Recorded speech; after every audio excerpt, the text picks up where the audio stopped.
probably assuming that's the case. We'll change that. All right. I've never seen Rudy play this deck before. Neither have I. So in Island to start, you see he's actually got counterbalance in his hand. So I take it all back. Chris, well, he always plays land, so that's not much of a surprise. He's off to a good start here with Mox Diamond. Going to discard a Verdant Catacombs, Rashad and Port. Going to tap the island on the upkeep, pass the turn back. We're underway here. You see the numbers next to each player's name.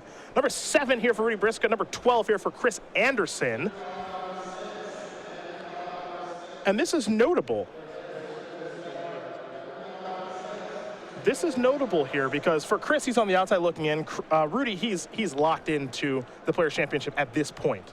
Yep, and I know that Rudy was able to top 8 the IQ at the only game in town yesterday. Anderson did not make the top 8.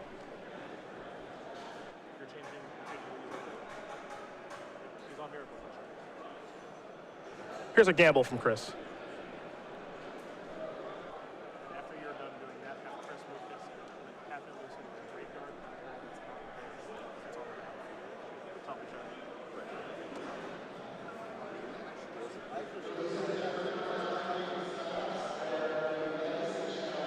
We'll see what Chris does gamble for here in just a second.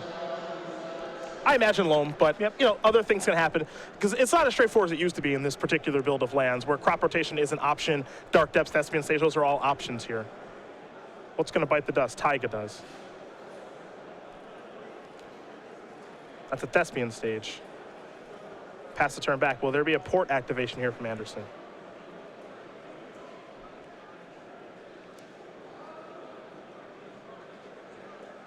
Counterbalance is the play here from Rudy. Do you have sideboards typed in, yes or no? Okay. A basic plains is what Rudy will search for with that flooded strand. Now, Anderson has played against this matchup quite a bit. There was an IQ a couple weeks ago when we were in Dallas where he and Joe Lissette did make the top 8, and Chris got paired against Miracles in the quarterfinals and ended up having his avatar token hit by Swords of Plowshares 3 times. He was at 80, but then got locked by Jace. Yes. And this is the type of matchup where ideally Anderson would win the game via loam and just grinding Briksza down because Merit Lage is not the safest path to go. Now, Merit Lage, one thing that it is, it's a legend, which means Caracas can bounce it. Yeah. So that's an answer to the creature. So Chris is going to have to try something else right now. He's going to start by cycling a Tranquil Thicket, and Grove of the Burn Willows is the draw.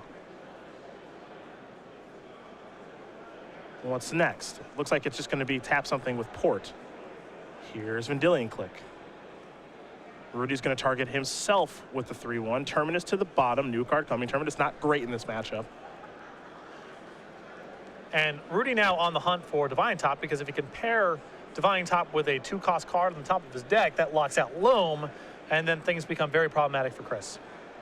It's an attempt at exploration. It's going to resolve right away. Maybe a little surprised not to see Rudy reveal a counterbalance there. Yeah, no reason not to. Yeah. He does not know what's on top of his deck, so I'm a little bit surprised there. Maybe he just doesn't care about exploration resolving. He's going to bounce the Vendilion Click, or at least try to. Punishing Fire could show up here, but it does not. On the upkeep. I mean, Anderson needs to finagle this in such a way where if his plan is to go for Merit Lage, he needs to tap down Caracas and make sure the board's empty in one turn. It's not an easy thing to do, but that's what the game plan is. Swords of Plowshares the draw here for Rudy. So if he would have revealed to counterbalance, he would have actually countered exploration. Grove of the Burn Willows the draw here for Chris. He'll play a Verdant Catacombs and a Thespian Stage. So he's got all these stages out here. This is going to be a weird game to see him try to finagle all of this, as you said. Well, he can use the Thespian Stages here also to copy Rashad and Port and try to jam up some mana for a while. Without Loam, it's not really getting him very far, but he can at least make it so Rudy has to hold up a lot of mana out of the threat for Merit Lage. Another thing he can do if he just wants to get creative, he can copy Caracas, bounce Vendilion Click. I don't know how much that's going to come. I mean, Thespian Stage can do a lot here. Yes. There's a lot of options. Another card that he can find in this situation as he's taking draw steps and not dredging is, of course, Punishing Fire. You know, that's another thing. So I think we're going to be settling in for what looks to be a little bit of a longer game. Rudy going to draw a card, Force of Will. Here comes Vendilion Click. Anderson's going to fall down to 17. So now here comes the interesting part. What are we going to do with these stages? Looks like he's going to start by activating port. Going to tap Caracas. Now, he's just going to go for broke. Okay. And this is reasonable. Yep. I mean, it's sorts of plowshares or bust, really. Yeah. Depending on the build that Rudy could be playing, you know, we're looking at maybe Venser or something like that, but it does force him to have swords right now. And if he does have swords, you go up to a pretty comfortable 36 and get to continue to kind of mess around. The problem is that with Rudy having Caracas plus Vendilion click and play, he's going to have a lot of ability to improve his own draw and break up loam in the event that Anderson should find it. Yep. And if Briksza can find Sensei's Divining Top to pair with Counterbalance, then Anderson's drawing pretty thin. Yep, immediately swords that. Don't even think about it. Gain 20 up to 36. So what's next here for Chris? Okay, Loam's a pretty nice draw. Loam's a huge draw. I mean, Yep. he can keep trying to brute force this, Yep. just doing it over and over again. We can't forget, too, he's got Tranquil Thicket. Counterbalance is going to reveal Brainstorm. And Rudy's stuck on mana right now. He's only got 4, so he can't hardcast Force of Will. So now we'll see how Chris wants to go about doing things here, because Exploration's out there as well. And as you mentioned, he can just brute force this. Yeah, and I think you're going to see a re-up of what we saw last turn, which is tap down your Caracas, jam, force another response. Yep. And now with Loam, he can really, Loam plus Exploration allows him to just do this over and over again. It's Yep. not just a one-shot deal now.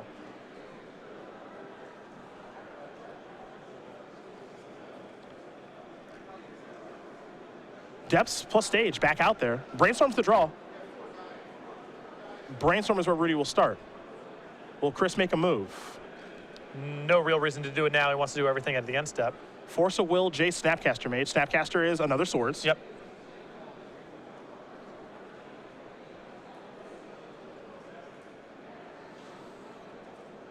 What's also interesting here as well, there's no shuffle here for Rudy. So you know that he's going to be working those cards over the next couple of turns. Jace is a little bit dangerous to tap out for, or at least tap low for, especially when there's a port out there. But there's also no guarantee right now that Chris has to just say, present 2020 again. He could, you know, maybe go back to that port route, cycle Tranquil Thicket. There's a couple options here now. I think with Exploration plus Loam, his incentive is pretty high to just keep pushing on this line of play. Sure. He can keep assembling this turn after turn. So, you know, he gets to replay the Thespian stage and the Dark Depths, get them back every single turn and keep going. So I think the way that he set this all up, he's just going to be trying to brute force this. Looks like Snapcaster Mage on top, Jace underneath it, Force of Will's in hand. So I think Rudy's plan here is to chump block the Venser. Okay. He's then going to presumably reveal Snapcaster Mage to To counter the loam. Okay. And then he has Snapcaster plus Plow. To buy him some time. Yeah. Okay. All right. Dredge Loam, Verdant, Tabernacle, another Loam.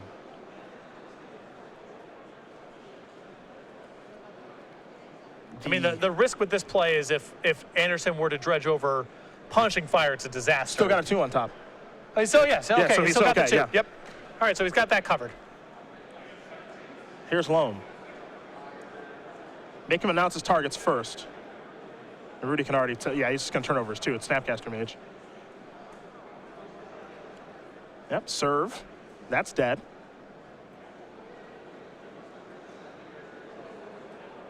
No 2s can resolve here for Chris. So now the question is, how does he want to use Tranquil Thicket, I think? Well, now, actually, Rudy's got a very good setup because he can simply Caracas the token. Yeah, I have some interest in maybe trying to cycle to find Wasteland. Yep. I think that's the best thing that he can find, yeah, because Caracas is going to take care of the token, as you mentioned, and he's going to bounce it right away. Pass the turn back with Snapcaster in hand. And now Chris is kind of behind several turns Yep. and trying to reassemble the board he had. So now Thespian Sage is going to copy something as he's tapping this mana. It looks like it's going to be a port. And now port, that was active, gets to tap something. He'll go with a Taiga. And now Chris will untap. So will it be Dredge or will it be Draw? It'll be Dredge. 3 cards. Mox Diamond's 1. Punishing Fire is 2. Didn't get a great look at the third one. Okay, it's just a beautiful, beautiful forest. And now it's a Loam. Try to reassemble.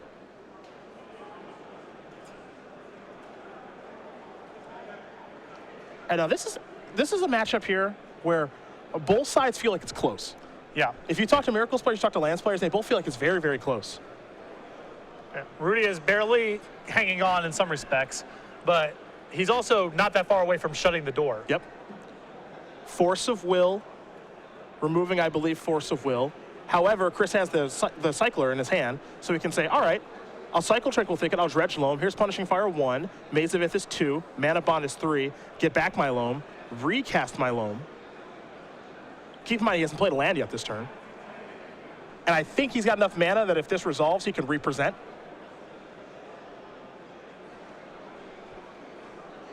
Briksza with just Snapcaster Mage in hand.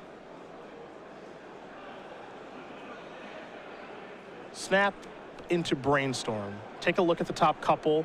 Well, he found a counterbalance. He can use that, put that on top. Counter Loam.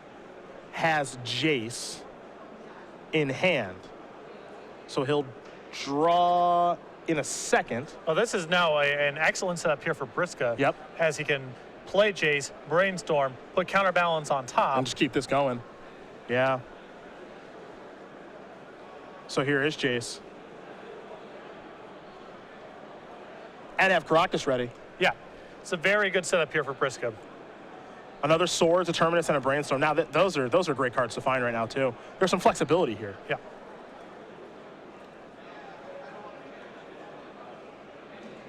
All right, well, to Punishing Fire we go. But we also know that's not going to be good enough because of the 2 on top of the deck. Yeah, it's just another 2 that's getting locked out here. And if you're Chris, you have to imagine that, yeah, he definitely put a 2 back on top of his deck. I saw Counterbalance just a second ago. I don't know what Gamble does. I mean, the ideal scenario here, if you're Anderson, is that you can get him in the draw step. That Rudy draws the 2 that he has on top. You can then use the Punishing Fire to take care of Jace. Sure. And then move on with your business. But Briksza has kept a Brainstorm here, so we can just get it re-engineered. But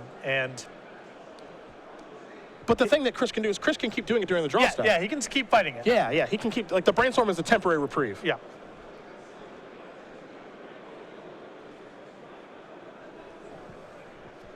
This matchup is intricate.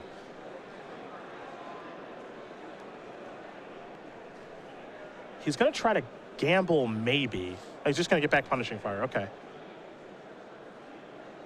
The nice thing here for Chris is he's got access to quite a bit of red mana. So that's good for him. Now he's going to cast Gamble. We'll see if this resolves. Though, the thing here is I'm not entirely sure what Chris is looking to gamble for. I think he just took a Dark Depths really fast. I mean, he might at this point just be going for broke. He might simply say, all right, I'm going to try to tap your Caracas. Present again. And just hope. Briksza has that covered with Swords to Plowshares. But if Anderson feels like the game's getting away from him, it's not a bad haymaker to try to throw.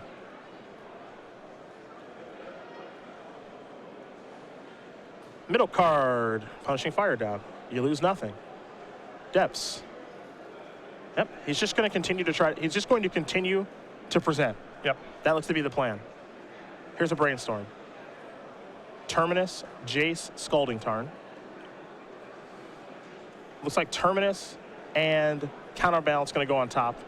Here comes Snapcaster Mage. Anderson down to 32. Port your Caracas. Try to present again. It's weird. I think this is how you're supposed to play the matchup from the land side. Yeah. Well, once you're in counterbalance lock, I don't think there's a whole lot. You don't have another path. Yeah. Well, once you're in the hard counterbalance lock, yeah. I'd consider this right now kind of a soft counterbalance lock. It's not all the way there. It's not all the way cinched in, but Briksza having Jason play means he has a lot of flexibility, at least about what he can do about Anderson's main phase on his own turn. Yeah. Anderson can get fancy in the upkeep and all that. Yeah, and he says stop in the draw step right away. Return Punishing Fire. Punishing Fire. Go after Jace. Try to get Jace off the battlefield. Here's a Brainstorm in response. Couple cards going to go back. Yep, okay. So that's taken care of. Here's an attack for 2. The nice thing here for Chris is that he's got so much time. Exactly. He's at 50 right now from these Swords of Plowshares. He's got a lot of time. And if Rudy every turn, all he can really do is try to keep this tenuous lock going, Anderson's getting draw steps the whole time. Yep. He's going to leave the card on top. And again, it's not a hard lock. It's just a pretty good soft lock. But in the event that Jace ever dies, then it becomes a very soft lock. Because Briksza's only able to maintain this by having Jace in play and being able to put a 2 back on top. Same pattern here from Chris, which is punishing fire in the draw step after you've drawn your 2. And what this forces Rudy to do is it forces Rudy to just keep having brainstorm. And these aren't good brainstorms. No, these are just to keep the 2 on top of the deck. Down to 1. Okay, try again. Brainstorm again. If I'm Chris, I'm pretty happy, I think, with how this is going. As long as Briksza doesn't find Sensei's Divining Top, eventually this is going to work. Yeah. It might take a while, but in the meantime, Briksza's not really doing a whole lot with his copies of Jace and so forth. Council's Judgment's going to take care of Exploration. That's potentially. It could also be Mox Diamond to cut mana. I would probably go after Mox Diamond at this point. That Exploration is not worth a whole lot here. Mana seems to be the bottleneck, in my opinion, on Anderson's side. Yeah, I like exiling that. Jace is going to brainstorm. A mountain, a terminus, a counterbalance. Oh, and now Rudy is getting a little fancy here. You think he's moving on? No, he's not. He has. Oh, okay. Well, we'll hold the phone on that for a minute there.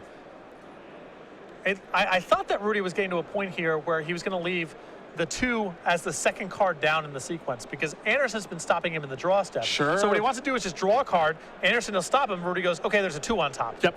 Yeah. And then Anderson's got to be in this guessing game of like, has Rudy left the 2 as the top card or the second one down? Well, now we have a different guessing game because Chris just do another Dark Depths. And he can just try to jam again? Well, Rudy is at 24. Right. He can't. So it's not just game over.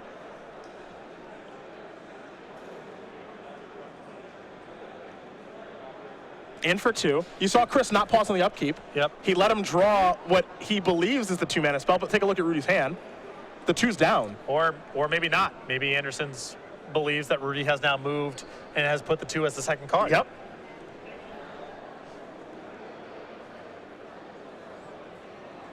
So now it looks like counterbalance is going to go on top. So that's there. There's a land from Rudy. So now is Chris going to go presenting? Or is he going to go punishing firing? He's going to go presenting. All right, 2020. Note, again, Chris's mana is in bad shape. Yes. I mean, he hasn't been able to loam this whole time. No. Draw a card.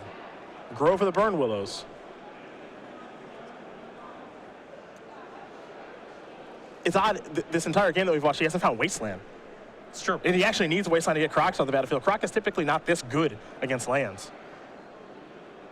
Oh, okay, never mind. Hold on. I think, okay, so Chris just went up. Yeah, so we're going upstairs with Punishing Fire now. He's a 4. Well, he doesn't have. He only has 1 source of red mana that doesn't involve Rudy gaining life. So Sure. he can't kill him in 1 shot here. If he had 2 copies of Taiga, he could just go for it. Yep. Counterbalance is on top. All right, Chris says draw your card. All right, shoot you or Jace. It's going to be Force of Will. Removing Jace. And that was a really good bridge there from Anderson. If the Punishing Fire resolves, it resolves and that's good news. Uh-huh. If it fails to resolve, it's because the 2's on top. He has the second Punishing Fire back in his hand, so we can try to get Briksza in the draw step again. Yep. All right. Ponder. Looks like a 2's on top now. There's a mountain for the turn. I'm also going to throw this out there. The first person to screw up loses. Immediately. Immediately. Both players' grasp on the game right now is so tenuous that if there's a blown spell here from Anderson or if Briksza sets the wrong 2 cards down on the top or whatever, that's going to kill him. Chris drew Wasteland a little late. Just found it now. All right, attack for infinite. Okay, token down.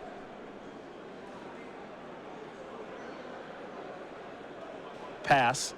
This is interesting. If Chris, what Chris thinks there's probably a 2 on top of the deck. Okay. Yep.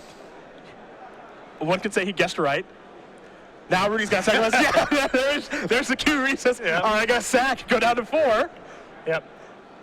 And Rudy knows that the next card down is no good. And this is interesting too because now Chris says in response to your sack, I'll get a Punishing Fire back. because he really wants to get Jace off the battlefield. It's so important. And Rudy hasn't found a top yet. So now he's almost got to take any chance he can to get Jace off the battlefield. Rudy says, I'll sack again. So he's going to gain some life from Groves, but then lose some life from the fetches. And we're going to have 2 blind reveals on the way. Yep.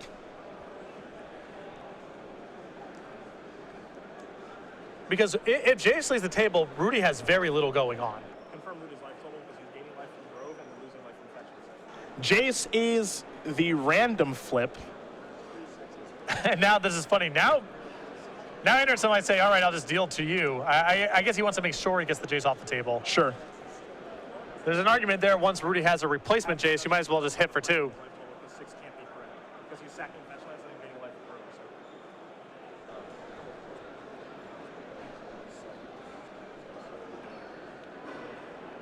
I guess that Jace is going away anyway because of the second shuffle. Yep. So that's not going to be the draw step regardless.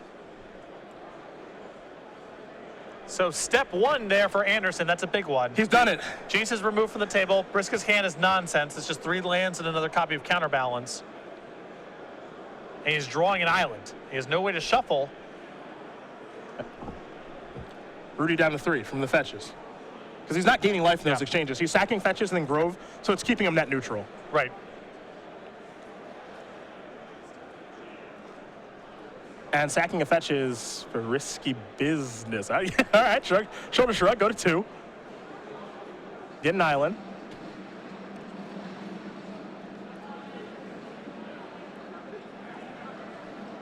Rudy's card on top's a mystery now, and you see his hand, it's lands. Yeah, just lands. Yep, pass the turn back. I don't know what's to be gained by sacking the fetch land straight away. Chris gonna take a look at the bin. I mean, if you wanna sack the land to thin out your deck, that's fine. But I wouldn't go from 3 to 2 right now. I don't love going from 3 to 2. Because you might not get another turn. Here's Loam. So now Chris can change gears, or at least try to change gears. Well, it's also information. I mean, if this resolves, you know your punching fires are in the clear. Yep. 2 triggers. Tundra ain't it. Loam's resolving. Yep, we can just go back to this. This is a really well-played game by Chris. Yeah, this has been great.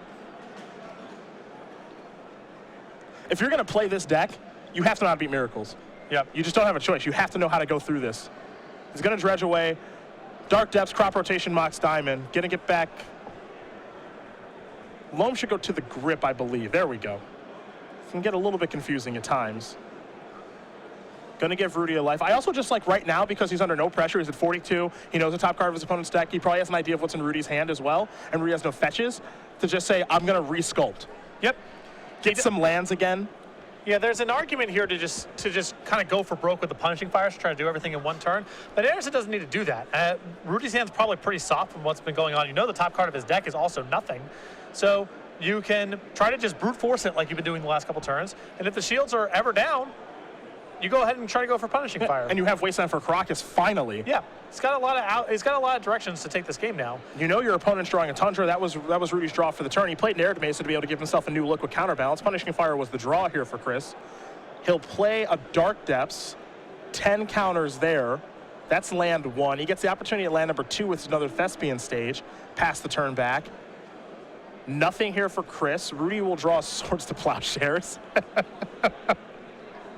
But the can't quite finish him. The problem is that Anderson's got this covered now in 2 directions. Yep. Not only does Rudy have to fight this fight over and over again, but in the event that the shields are ever down, Anderson can just try to burn them out with punishing fire. Yep.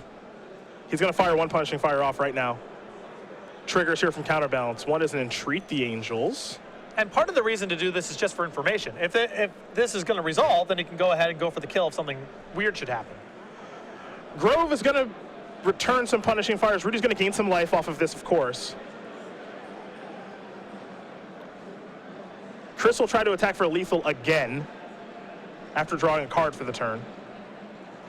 Exploration the draw, attack, swords, gain 20, go to 58. Though, Entreat, I'm not sure how good or bad that is right now. He can make a lot of tokens. The problem now is the punishing fires. He basically needs to entreat and have a 2 on top.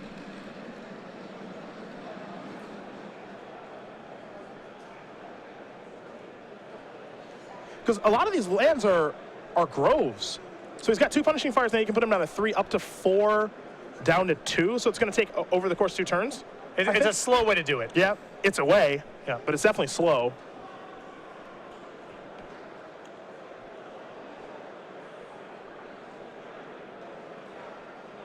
I mean, ideally, he would loan back some red sources of mana that weren't groves. Yep. To be able to just be able to cast these with regular red mana. So he's going to fire 2 upstairs. Put you down to 3. Here's Entreat, yeah, a whole bunch. Except I don't even think this is lethal next turn. Anderson's at 58. I would be shocked if this is not lethal. Anderson's still got 2 turns at the minimum. 9 times 4. 36. Jeez, okay. Short by actually a fair bit. 7, 8, 9. Yeah, you're right. Jeez, that's insane. And he doesn't get to attack this turn. Yeah, it's the next turn. Yeah, okay, so he gets 2 more turns to play. Yeah. So for Chris, there are 2 fetch lands out here for Rudy. Now, those fetch lands cost life, which is important to note. And he's got to give him some life back to get back the punishing fires via Grove. Yep. I mean, Rudy really needs just running 2s on top of the deck. Yeah, it's just got to be 2s all day.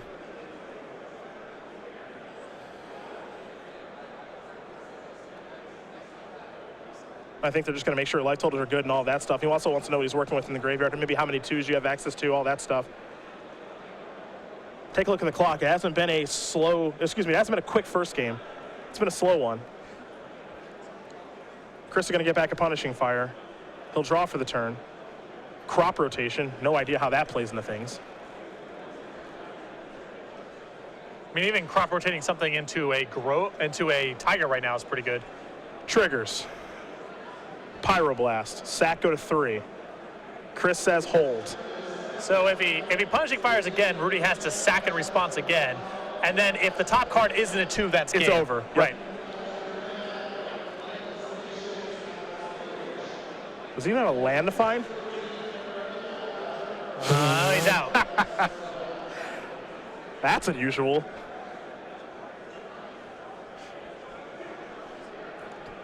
All right, it's got to be a 2. Terminus. Punishing fire you. That's it. Chris Anderson wins game number 1 here over Rudy Briksza. Lands up a game over Miracles in a marathon affair. That was a heck of a game. That was brute forcing it right there. Yeah. I mean, Anderson there was dealing not quite with the hard block, which is divining top plus counterbalance, but sort of the tier 1.5 block of Jace plus counterbalance, and was just able to power through it. I mean, that was great. To the sideboards we go. You have to imagine these guys are going to shuffle up pretty quick, so we'll take a look at these pretty quick. 2 Flusterstorm, 2 Blood Moon, a Rest in Peace, a Relic of Progenitus, 2 Wear Tear, 2 Monastery Mentor, a Containment Priest, a Supreme Verdict, a Pithing Needle, Pyroblast, is Static Caster here for Rudy B. I think you definitely want the 2 copies of Blood Moon, obviously. If those resolve and Anderson's not prepared, that's game over. The Rest in Peace and the Relic of Progenitus are both fine cards in attacking Loam and other graveyard-related stuff. The 2 copies of Wear Tear, there's enchantments and artifacts, the boxes plus explorations. I think those are fine to bring in here as well. And I can also see bringing in the Needle. A lot of stuff to name. You can name cards like Shot Port, Thespian Stage, plenty of stuff. Molten Vortex, 4 Corrosion Grip, 4 Sphere Resistance, a Bajuka Bog, a Caracas, 2 Chalice of the Void, a Boil, hello, and a Boseiju who shelters all. So I think the Boseiju here is a lock, as are the 4 copies of Crozan Grip. Needs to be able to answer counterbalance, Sensei's Divine Top, Blood Moons in the sideboard. I think there's an argument for the Molten Vortex coming in, as that alongside Loam is going to beat a lot of control decks, but maybe comes in, maybe it doesn't. Well, these players are going to shuffle up here for game number 2. Rudy Briksza will be on the play. They're going to have to play pretty quick, which is what I imagine here for both of them. Very quickly, however, we're going to talk about our Season 3 Invitational Champion. He's headed to our Players' Championship, and he actually won in this very room a couple months ago. It's Alex Bistecki. It's his Germ token, and there are a couple of ways to go about getting it from our Season 3 Invitational Champion. Any participant in our 2-day $20,000 Open Series events like the one here in New Jersey comes with this token when you register. Also, anyone who registers for a 5K Premier IQ, both the ones that we hold Sundays at our Open Series events and the ones that you can bring to your local store, every participant will receive this token as well. And if you can't make it out to one of our large events, any order from StarCityGames.com, $5 or more will come with this shipped. But the next Invitational is coming right down the pipeline in Las Vegas in a couple weeks. We're going to have a new token there. So if you want to get your hands on the Alex Bistecki Germ token, either show up to one of our large events soon or place an order from StarCityGames.com, $5 or greater today. Chris Anderson was victorious that game. It's been a heck of a run here for him recently, as he has been top 16 like crazy. He's been traveling like a wild person as well. One invitational top 8 earlier this year. Season 1 Invitational got knocked out by Reed Duke before Reed Duke succumbed to Jacob Wilson in the finals. That's why Jacob's headed to our Players' Championship. 16 Open Series top 8s with a win. He's a 9-time Hearthstone legend, brother's the lead singer of a band, and he started playing Magic at the age of 4, which is why the collection's so nice. For Chris, 16 Open Series top 8s, he needs number 17 real bad. Yeah, and more than that as well. It's got to be a win or a finalist, I think, for him to make to the Players' Championship, or a very deep run in Las Vegas. Top 16 tournaments has not been very difficult for him. His average finish over the course of this year has been very, very impressive, but he needs those spikes. Talked to Chris yesterday at the only game in town. He was at the IQ. I asked him how the Hearthstone stuff was going. He said doesn't really play that much anymore. Just focused very, very heavily on Magic right now. He wants to qualify for the Players' Championship. It's been a heck of a run all year for him. You know, he does have a loss in the finals against Andrew Boswell. A very memorable tournament when we were in Baltimore. Boswell's first Open Series win. It looks like Vancouver mulligan. Yeah, okay. Top card going to go to the bottom here. We're underway here in game number 2. Still getting used to that thing, man. Me too. I forgot it a couple of times in the GPs I played in the past couple of weeks. Embarrassing. It's a good rule, but it's not an intuitive rule, No. and so it just gets forgotten sometimes. Mox Diamond going to discard Dark Depths. Wasteland.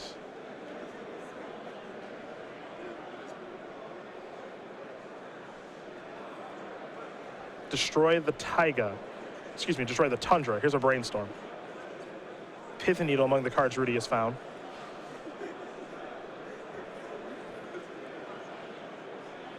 Now we might see Gamble. Yep. Though I am curious what Chris will gamble for. I think he already has Loam in his hand. I would be interested in getting an exploration type effect. Okay. Well, he's clearly got something on his mind because he's searching real fast. He's going for something in particular. The safest thing to do is just get a land that has a good power. Yep. Because with Loam, you're going to get it at some point.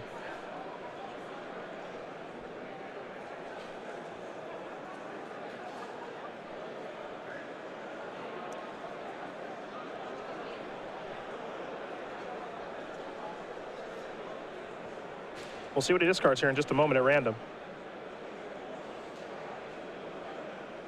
Heck of a match between these two so far. Number 7 and number 12 on our Season 4 leaderboard. Both of them might be playing the Players' Championship at the end of the year. 4 cards here for Chris. There goes that one. Forced. Losing the basic is not irrelevant. I wonder if that's actually the card that Anderson gambled for. Yep. I think that he may want to get the Forest. He already has the Mox Diamond to give him a little bit of infrastructure in the event that Blood Moon shows up.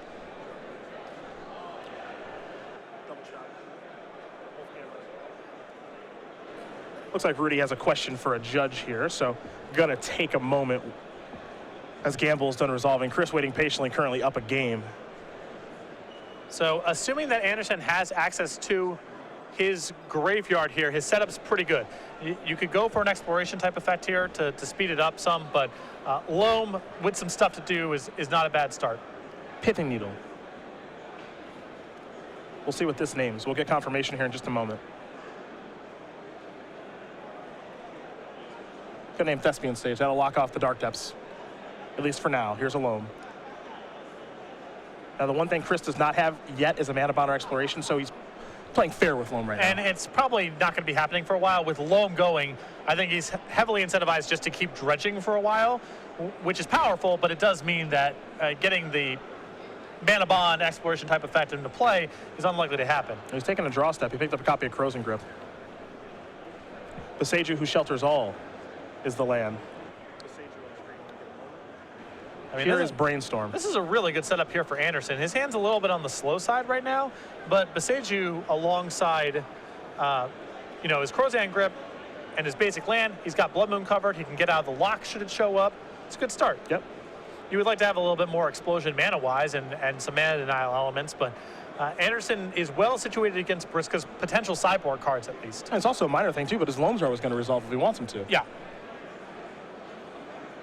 It's costly. 2 life is not irrelevant, but it's also a life where it's also a matchup, where we saw Chris gain 60 life. Yeah. So he's got some life to work with. Here's a Brainstorm from Rudy. Found a Blood Moon.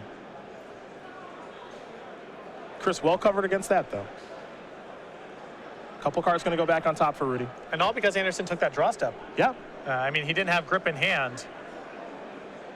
He'll dredge. Grip down. Maze of Ith, Chalice of the Void. Looks like Chris has brought in a few more spells after sideboard. He'll draw for the turn. Life of the Loam's the draw step.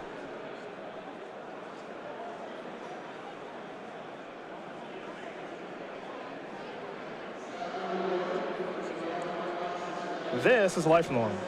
Target a couple lands. That's going to resolve. For Chris, so important that he has that basic forest back. Yep. Just in case anything goes wrong with the Mox Diamond, Wear Tear, or something else.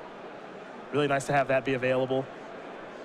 Again, he's not working in overdrive as he plays the forest because he doesn't have Exploration or Mana Bond yet, but his deck is humming. Yeah. He's probably also not, like I said, not going to be accelerating the mana most likely. Well, that's the first test. And this is the risk of playing the slow game. Yep. It's just Jace with no mana acceleration and no utility lands in play. It means he's got to get a move on. Yeah. Looks like he just drew a card there. Now he'll dredge Loam. Port, Riftstone Portal, and a fetch land. Rudy wants to take a look at Riftstone Portal. We'll do the same. Better in the graveyard than on the battlefield. Yep. That's for sure. Anderson doing it the right way, Ravitz it the wrong way. First round we covered today. As long as Riftstone Portal is in your graveyard, lands you control add a green or white. Notable there for Beseiju because Beseiju will generally hurt you, but you can't tap it for a green or a white, much like if an Urborg was on the battlefield. And you also have some lands in your deck like Dark Depths and Tabernacle that don't make mana on their own, so one's a nice one to have. Chris with a lot of cards in hand at this point. Looks like he's going to cycle Tranquil Thicket. Going to dredge Loam again. Life of the Loam, Verdant Catacombs, Dark Depths. Those go to the graveyard. Loam is done resolving. Excuse me, Loam is done being dredged. So that should be there. Tranquil Thicket in hand. There you go. Tranquil Thicket in the graveyard. There we go. Hasn't played a land just yet. But the problem here for Chris is that Jace now. Yes. He's actually got to do something about it. And also the Needle naming Thespian Stage. Now here's a Wasteland. Does he want a Loam again? I think he's just close to discarding a hand size anyway. Yeah.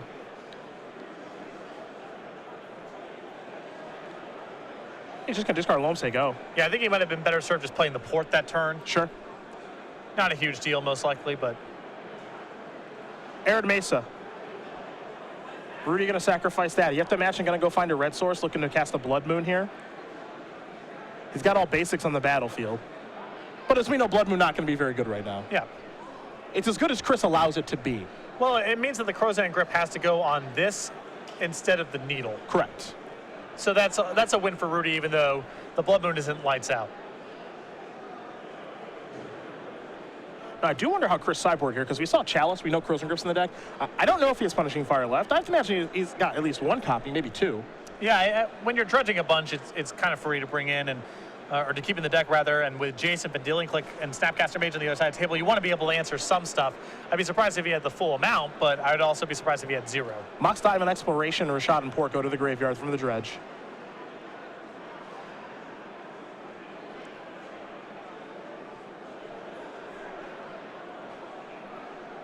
We'll see what's next here for Anderson. I'm also curious to see when Chris is going to start just taking draw steps. Yeah. I think that he just has some better, like, natural draws in his deck than lands at this point. That's the problem with Loam when you don't have Exploration, is you're still just putting one land a turn. It does blunt a lot of the card advantage that Loam provides. And yeah, I agree with you, especially with Tranquil Thicket. I think Anderson can soon afford to just take a couple draws. There goes Blood Moon. Grip took care of that. Split second, of course, so can't counter it. A Port activation, going to tap down the white. Counterbalance the draw here for Rudy. What Miracles is able to do, especially with the way how Rudy has sideboard, he's able to kind of overload the enchantment removal. Counterbalance needs to be countered. You got to get Blood Moon. Excuse me, Counterbalance needs to be destroyed. Blood Moon needs to be destroyed. In this situation, Needle needs to be destroyed. I mean, for the time being at least, Anderson doesn't really have to concern himself with the counterbalance. Anything that he would want to play that counterbalance could tag, he can simply play through Beseiju. So it's not a huge deal, but it is, there's only so many spells he can chain together in the same turn potentially. Dredge loam. Stage, stage, loam. What's he looking for? There's depths.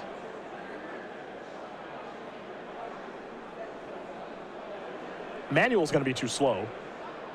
Yeah. Jace is going to be able to go ultimate before that. Loam.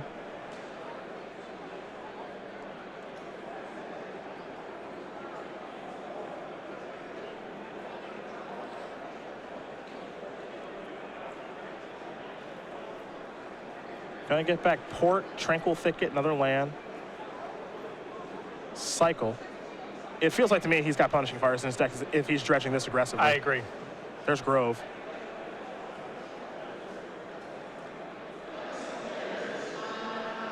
Gonna use Besage. Make sure loam resolves. Gonna get back Thickets and Punishing Fire. I do not believe Chris has played a land yet. Oh, he played Dark Depths. Never mind. Cycle. Riftstone Portal down there. There's a Punishing Fire. There we go.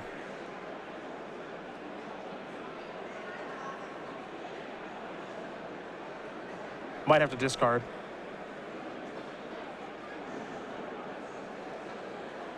Again, the only thing that he really needs here, at least in my opinion, is just exploration.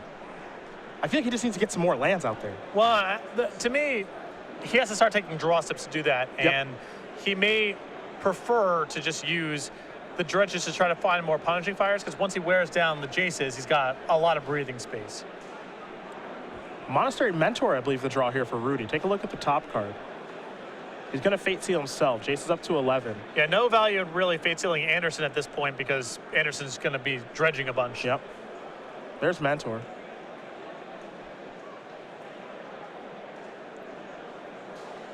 Chris with 7 cards in hand. Hill on tap. Take a look at the clock. Under 8 minutes here. Game number 2. Chris is able to win game number 1. This one, it still feels up for grabs. Yep. I think that Rudy is definitely advantaged right now. I think so too. But by no means a lock.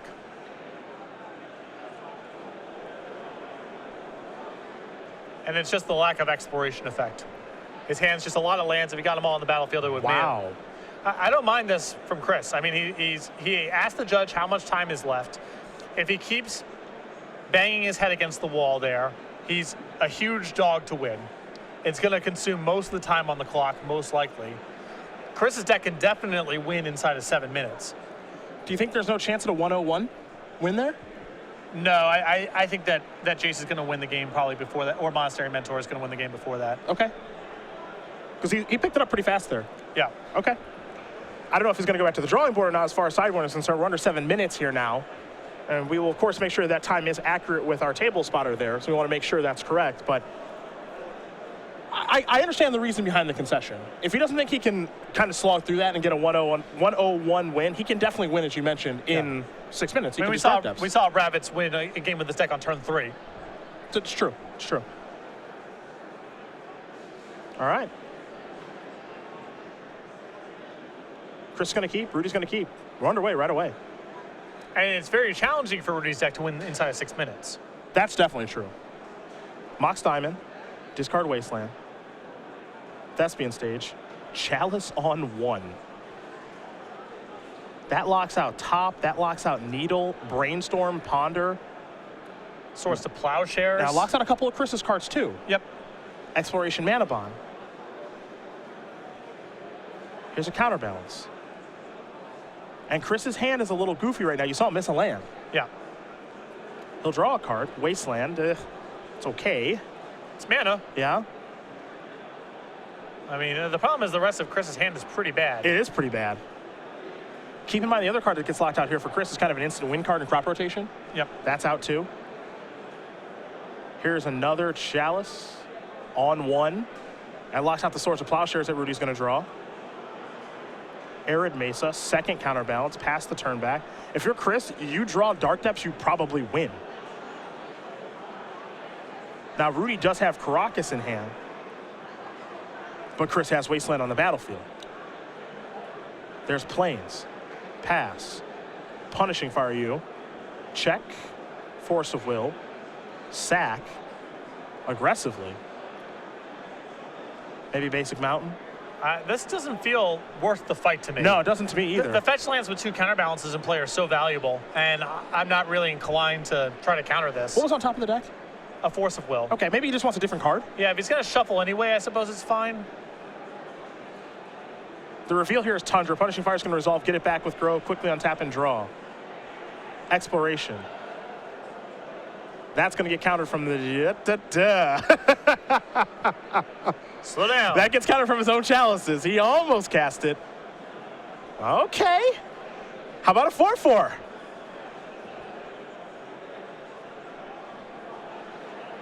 Punishing Fire. Check. Vendilion Click.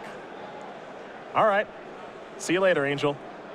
That problem solved. 2 shocks kills your Sarah Angel. It sure does. Crop rotation to the draw. Nice. Don't cast that one either. There's Caracas. Might be Vendilion Click right now. Gonna return Punishing Fire. Return the other Punishing Fire. I mean, I'm happy to snag one of those Punishing Fires right now. Taiga the draw. There's Vendilion Click. You let that resolve. Now the question is who you're targeting. I like Wastelanding. There goes Caracas. Punishing Fire. Trigger. Top. Dead. Swords down. Top goes to the grip. Top doesn't matter right now. They'll Scalding Tarn the draw. What a mess of a game this is. Yeah, all these games have felt like messes, honestly. This is a strange matchup. Get back Punishing Fire. As you mentioned, it looks like Anderson's probably still on draw, dark depths, and win. Yep. Moment's notice.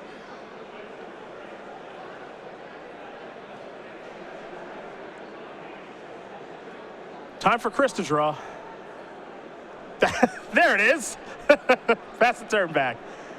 Rudy will draw. Force the will. That ain't it. And you know Chris is going for it. Yeah, of course. It got no time. He went for it 7 times in game 1 Yep. or whatever. Here's a top. Nope. Good try. Hey, you might as well. He's got to remember the trigger. He's got to remember his own trigger. Absolutely. That's going to do it. Chris Anderson's going to win this match over Rudy Briksza 2-1.